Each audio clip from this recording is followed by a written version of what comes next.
All Odisha कंट्राक्टर्स association साधारण सभा the institute of engineers Kharavela Nagar Bhubaneswar ठारे आयोजित हो जाइछि।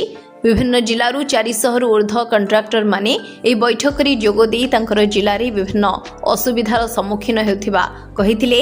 ଏହି ବୈଠକରେ 21 ଜଣିଆ କୋର୍ କମିଟି मेंबर ବଛାଯାଇଥିଲା। ଏହି କୋର୍ କମିଟି ମଧ୍ୟରୁ ସଭାପତି ସମ୍ପାଦକ ଓ କୋଷାଧ୍ୟକ୍ଷ ବଛାଯିବେ।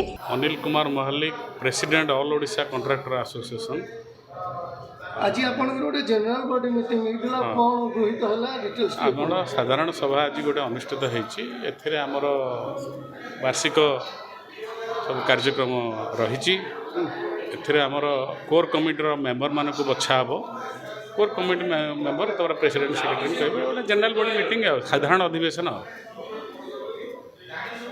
आगुन आपनकर मध्ये हम देखिछु पणाशुणी पाखे बहुत रही सेटा आमर ऑफिस रजिस्टर्ड ऑफिस आज बहुत बहुत लोक हेबे बोली माने लोकारण हे बोली आम इंस्टीट्यूट ऑफ इंजीनियर आज आज बहुत दिन है आपन भी संघ रही एक्चुअली कहतु सरकार आपन जो है दाबी अच्छी आपनकर मानुछन ना मानुना सरकार किछि दाबी मानुना आम बारंबार तांको उपरे दाबी उपस्थापन करूछु। तो सरकार किसी आज पर्यंत ग्रहण करना से 25 वर्ष सरकार किसी ग्रहण करुनथिले। आज ये नुआ सरकार 18 मास है से किसी शुणुना शोई पड़ी आम आपर ये संघर कार्यक्रम पर आम माने विशेष धरण चाप ये करूँ दरकार पड़े आम कम बंद करूँ। आम हूँ ये देशर निर्माता आम यदि बंद करदेबू निर्माण कार्य बंद कर सरकार ठप हो से जेकोसी सरकार हो जेते नंबर था निश्चय। मो ना Dilip Kumar Jena all Odisha contractor association general secretary. आज आप जनरल मीटिंग रे कौन आलोचना है बहुत दिन धरी संघ कर सरकार कौन मानुना कथा नहीं नहीं शुणु आज आमर मुख्य जो प्रथम काम है जनरल बॉडी एसोसिएशन कर्मकर्ता बृंद बछा हे आज।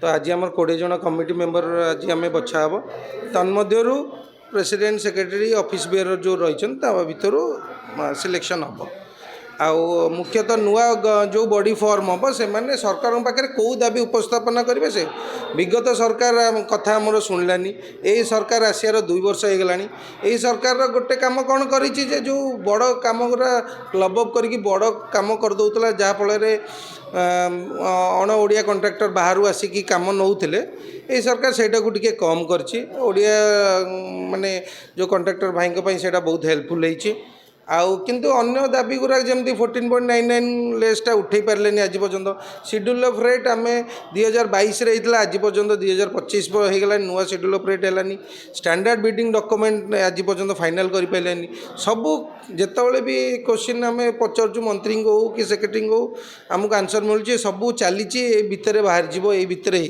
किंतु तार फल आम पाऊँ। आउ गोटे कथा मुझे कहबी आमर जी माइनर मिनेराल अच्छी बाली है गोड़ी है आजिका डेट आम देखा माने 10 रु 15% टोटाल ओडिशा रे जेतिकी खादान अच्छी कि क्वारी अच्छी से 10 रु 15% चालू अच्छी किंतु सेटा तो आम माने सफिशिएंट हो पारिबनी। तो आम सेटा सरकार पाखे यहाँ कहबू जे जदि आमको एतिकी आमको साहाय्य करेंगे सबू खनि खादान गुरा खोलिले आम टे बहुत लाभवान हबू कारण आम जोटा 10 टंकार जिनस आम 50-60 टंकार माने 5 गुणा रेट आम किणिकी काम करूँ। तो सहीटा मु गोटे सरकार पाखे से गोटे रहिबो आउ ए नुआ गवर्निंग बॉडी हेले तांको मु भाबुचे से माने डिटेल करके जिबे जो दिन आउ थरे भी प्रेस मीट आम गोटे करूँ नुआ गवर्निंग बॉडी हो गला परे ताकू नहीं कि गवर्नमेंट पाखु आम जीवु सब आमर दाबी नहीं। तेबे ही बैठक को अनिरुद्ध बारिक परिचालना करथिबा बेले सभापति अनिल कुमार महालिक, संपादक दिलीप कुमार जेना, उपदेष्टा प्रताप चंद्र परिडा और all Odisha contractor welfare association रो सभापति जगदीश पात्र अतिथि भाव जोग देथिले। शेषरी चित्तरंजन स्वाई धन्यवाद अर्पण करथिले। आज्ञा माने general body meeting all Odisha contractor association तो मीटिंग होइतला आर विभिन्न प्रकार दाबी अच्छी सबुठारु भारत वर्ष कौन ओडिशा रे सबुठू कंट्राक्टर माने अवहेलित। प्रथम कथा आपन जो छात तले ठिया होती जड़े कंट्राक्टर तैयारी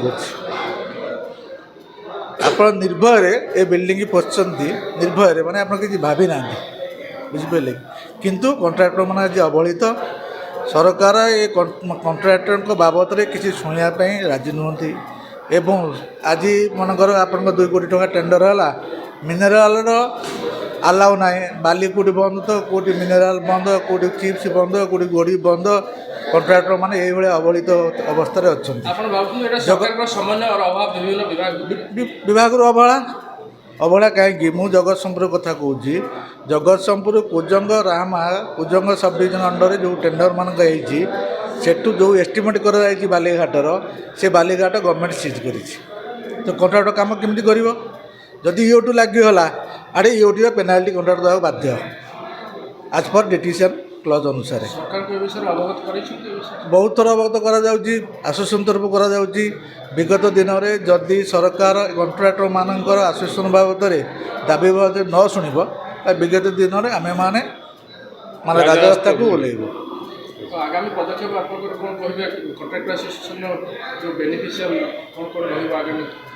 ବେନିଫିସିଆରୀ ମିନେରାଲ ଆପଣ ଯେଉଁ 14% ଲେସ୍ କଣ୍ଟ୍ରାକ୍ଟର ମାନେ ନେଉଛନ୍ତି, ଠିକ୍ ସେ କାମ ହେଇପାରୁନି କାହିଁକି? ମାନେ ମିନେରାଲରୁ ଅସୁବିଧାରୁ, ସେଥିପାଇଁ କଣ୍ଟ୍ରାକ୍ଟରମାନଙ୍କ ପ୍ରଫିଟ୍, ଯେମିତି ଆପଣମାନେ ବର୍ତ୍ତମାନ ବିଧାୟକମାନଙ୍କ ଦରମା ବଢ଼ିଲେ, କଣ୍ଟ୍ରାକ୍ଟର ଯେଉଁ ପ୍ରଫିଟ୍ ବଢ଼େଇବେ, ମାର୍କେଟ ଅନୁସାରେ ଏଷ୍ଟିମେଟ୍ କରିବେ। ମାର୍କେଟରେ ଆପଣ ଲେବର 500 ଟଙ୍କା ନେବେ, କଣ୍ଟ୍ରାକ୍ଟର ମାନଙ୍କର ଡିଜାଇନ୍ ଭୁଲ ହେଉଛି, ମାନେ ଲେବର ରେଟ୍ ଆପଣଙ୍କର 250 ଟଙ୍କା ଜାଗାରେ କଣ୍ଟ୍ରାକ୍ଟର ମାନେ ଦେଉଛନ୍ତି 550 ଟଙ୍କା। ଏଠି କଣ୍ଟ୍ରାକ୍ଟର ମାନେ 300 ଟଙ୍କା ଲେସ୍ କଲେ। ତେଣୁ ମାର୍କେଟ ଅନୁସାରେ ଡିପାର୍ଟମେଣ୍ଟ ବା ସରକାର ଏଷ୍ଟିମେଟ୍ କରାନ୍ତୁ ଏବଂ କଣ୍ଟ୍ରାକ୍ଟର ବେନିଫିଟ୍ ଯେଉଁ ଲାଭଟା ତାକୁ 15% ଆଡ଼୍ କରାନ୍ତୁ। ସରକାରଙ୍କର ମୁଖ୍ୟତଃ 3ଟି ବିଭାଗ, ପୂର୍ତ୍ତ ବିଭାଗ, ସହରାଞ୍ଚଳ ବିକାଶ ବିଭାଗ ଏବଂ ପଞ୍ଚାୟତ ବିଭାଗ, ଏ 3ଟି ବିଭାଗର ମୁଖ୍ୟତଃ ଆପଣମାନେ କାମ ପାଉଛନ୍ତି। ଆଜ୍ଞା। ତ ଆଗକୁ ଆଉ କୌଣସି ବିଭାଗ ସହିତ ସମନ୍ୱୟର ଯେଉଁ ଅଭାବ ରହୁଛି କିମ୍ବା କିଛି ଅସୁବିଧା ରହୁଛି, ସେ ଡିପାର୍ଟମେଣ୍ଟ ଅଲଗା ହେଲେ କ'ଣ ହେଲା? ଆପଣଙ୍କର ହୋମ୍ ଡିପାର୍ଟମେଣ୍ଟ ହେଲା PW ଡିପାର୍ଟମେଣ୍ଟ। ଆଜ୍ଞା, ସରକାରଙ୍କ ପକ୍ଷରେ ତ ଆମର ବହୁତ ଦାବି ରହିଛି, କିନ୍ତୁ ଯେଉଁ ଦାବି ଗୁଡ଼ା ଅଛି ବର୍ତ୍ତମାନ ସୁଦ୍ଧା ଗୋଟିଏ ଦାବି ହେଲେ ପୂରଣ ହୋଇପାରି ନାହିଁ। ବିଗତ ସରକାର ଯାହା ଥିଲା, ଏ ସରକାରରେ ବର୍ତ୍ତମାନ ତାଠାରୁ ଆହୁରି ଅଧିକ କଣ୍ଟ୍ରାକ୍ଟରମାନଙ୍କର ଦୟନୀୟ ଅବସ୍ଥା ଆସିକି ପହଞ୍ଚିଛି। ଆମେ ସରକାରଙ୍କୁ ବାରମ୍ବାର ଦାବି ଜଣାଇବା ସତ୍ତ୍ୱେ ଆମର ଆଜି ପର୍ଯ୍ୟନ୍ତ କୌଣସି କାର୍ଯ୍ୟ ଗୋଟେ ଫୁଲଫିଲ୍ ହୋଇପାରି ନାହିଁ। ବର୍ତ୍ତମାନ କହିବାକୁ ଗଲେ କଣ୍ଟ୍ରାକ୍ଟର ମାନଙ୍କର ଅବସ୍ଥା ବି ଭଲ ନାହିଁ। କିନ୍ତୁ ବିଗତ ସରକାରରେ, ବିଜେଡ଼ି ସରକାରରେ ଯାହା ଥିଲା, ସବୁ ବାହାର କଣ୍ଟ୍ରାକ୍ଟରମାନଙ୍କୁ ସବୁ କାମ ଦେଉଥିଲେ। କିନ୍ତୁ ଏ ସରକାର ଟିକେ ପରିବର୍ତ୍ତନ କରିଛନ୍ତି, ଆମମାନଙ୍କର କଥା ଶୁଣୁଛନ୍ତି, ତଥାପି ଶୁଣିଲେ ମଧ୍ୟ କୌଣସି କାମ କାର୍ଯ୍ୟକାରିତା ହୋଇପାରୁନାହିଁ। ଆମର ମୁଖ୍ୟ ଦାବି ଅଛି 14.99, ଆମେ ସମସ୍ତେ ସେଡ୍ୟୁଲ୍ ରେଟ୍ ସେଇଟା କରାଯାଉ ଆମମାନଙ୍କ ପାଇଁ। ଦ୍ୱିତୀୟରେ ଯେଉଁ ଜିଲ୍ଲା ୱାଇଜ୍ ହେଉଛି ଯାହା ହେଉନା କାହିଁକି, ବର୍ତ୍ତମାନ ଆପଣଙ୍କର ସପୋଜ ଗୋଟେ କାମ ଆମେ ପାଇଲୁ ବ୍ରିଜ୍ କାମ, ଆମେ ବର୍ତ୍ତମାନ ମେଟେରିଆଲ କେଉଁଠୁ ଆଣିବୁ? ବର୍ତ୍ତମାନ ସୁଦ୍ଧା ମେଟେରିଆଲ କୌଣସି ଜିନିଷ ଆମେ ପାଇପାରୁନାହିଁ। କାହିଁକି? ସେ ଯେଉଁ ହିସାବରେ ଏଷ୍ଟିମେଟ୍ ଇଞ୍ଜିନିୟର ମାନେ ହେଡ଼୍ ଲୋଡ଼ିଂ କରୁଛନ୍ତି, ଆମର ବର୍ତ୍ତମାନ ତାହା ଆମକୁ ପୋଷଉ ନାହିଁ। କାହିଁକି?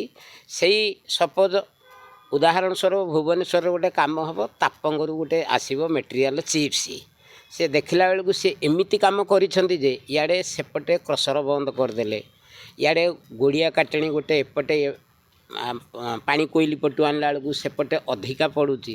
ତେଣୁ ଆମର ବହୁତ ଗୁଡ଼ିଏ ଅସୁବିଧା ହେଉଛି। ବାଲି ବର୍ତ୍ତମାନ ବାଲିଘାଟ ସବୁ ବନ୍ଦ, କାମ ବି କରି ହେଉନି।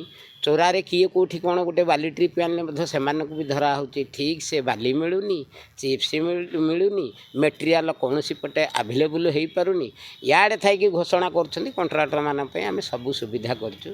କିନ୍ତୁ ଆପଣମାନଙ୍କ ମାଧ୍ୟମରେ ଆମେ ସରକାରଙ୍କୁ ବି ଜଣାଇ ଦେଉଛୁ, ଏଇଟା ଆଉ କେତେ ଦିନ ଚାଲିବ? ଯଦି ଆମମାନଙ୍କର ଦାବି, ଆମମାନଙ୍କର ସୁବିଧା ଅସୁବିଧା ସରକାର ନ ଶୁଣନ୍ତି, ବାଧ୍ୟ ହୋଇ ରାଜ୍ୟ ରାସ୍ତାକୁ ଆମେ ଓହ୍ଲାଇବାକୁ ବାଧ୍ୟ ହେବୁ, ବିରାଟ ଆନ୍ଦୋଳନ ବି କରିବୁ। ଆପଣ ମନେ କରୁଛନ୍ତି କି ସରକାରଙ୍କର ଓଡ଼ିଆ କଣ୍ଟ୍ରାକ୍ଟର ମାରଣ ନୀତି ବିରୁଦ୍ଧରେ କିଛି ପଦକ୍ଷେପ ନେବାକୁ ଆପଣମାନେ ମିଳିତ ଭାବେ ଏକତ୍ରିତ ହେବେ? ହଁ, ଏଇ ସରକାର ତ କହିଥିଲେ ଓଡ଼ିଆ ଅସ୍ମିତା, ଓଡ଼ିଆମାନଙ୍କ ପାଇଁ ସବୁତକ ଆମେ ସୁବିଧା କରିବୁ, ଓଡ଼ିଆ ଅସ୍ମିତାକୁ ବଜାୟ ରଖିବୁ। ଯେଉଁ ଓଡ଼ିଆ ଅସ୍ମିତା କହି ସେମାନେ ଓଡ଼ିଶାରେ ସରକାର କଲେ, ଓଡ଼ିଆ ଅସ୍ମିତାଟା ବର୍ତ୍ତମାନ ତଳିତଳାନ୍ତ ହେବାକୁ ଯାଉଛି।